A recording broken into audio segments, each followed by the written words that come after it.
একবার এলডোরিয়ার শান্তিপূর্ণ রাজ্যে ট্রিস্তান নামে এক রাজপুত্র বাস করতেন। তার রাজকীয় বৃত্তের অনেকের বিপরীতে ট্রিস্টান ছিলেন নম্র এবং দয়ালু।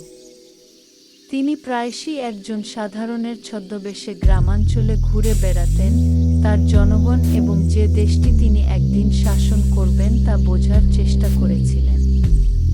একদিন একটি ছোট গ্রাম ঘুরে বেড়াতে গিয়ে লীলা নামে এক যুবতীর সাথে তার দেখা হয়। তিনি একজন সাধারণ ফুল চাষী ছিলেন, যার জন্য তিনি যত্নশীল ফুলের মতো প্রাণবন্ত ছিলেন। ট্রিস্টান যখন তার বাগানে ঘুরছিল, তারা একটি কথোপকথন শুরু করেছিল এবং শীঘ্রই তারা হাসছিল এবং কথা বলেছিল যেন তারা একে অপরকে চিরকাল চেনে।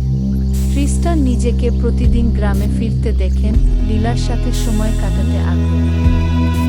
তার কোমল আত্মা এবং জীবনের প্রতি ভালোবাসা তাকে মুগ্ধ করেছিল।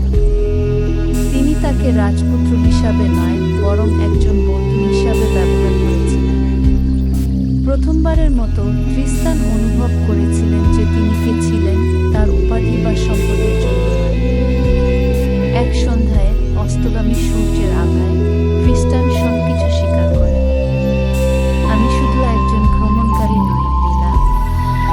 আমি এলডোরিয়ার প্রিন্স ট্রিস্টান। লীলা স্তব্ধ হয়ে গেল, কিন্তু তার ভালোবাসা নড়ল না। আপনি একজন রাজপুত্র বা ভ্রমণকারী হন না কেন, আমি কেমন অনুভব করি তা বদলায় না, সে মৃদুস্বরে বলল। শেষ পর্যন্ত ট্রিস্টান দায়িত্বের চেয়ে প্রেম বেছে নেন। তিনি লীলাকে প্রাসাদে নিয়ে এসেছিলেন, যেখানে তারা বিবাহিত ছিল, করুণা ও অনুগ্রহের সাথে একসাথে শাসন করছে। তাদের প্রেম প্রজন্মের জন্য ফিসফিস করা গল্প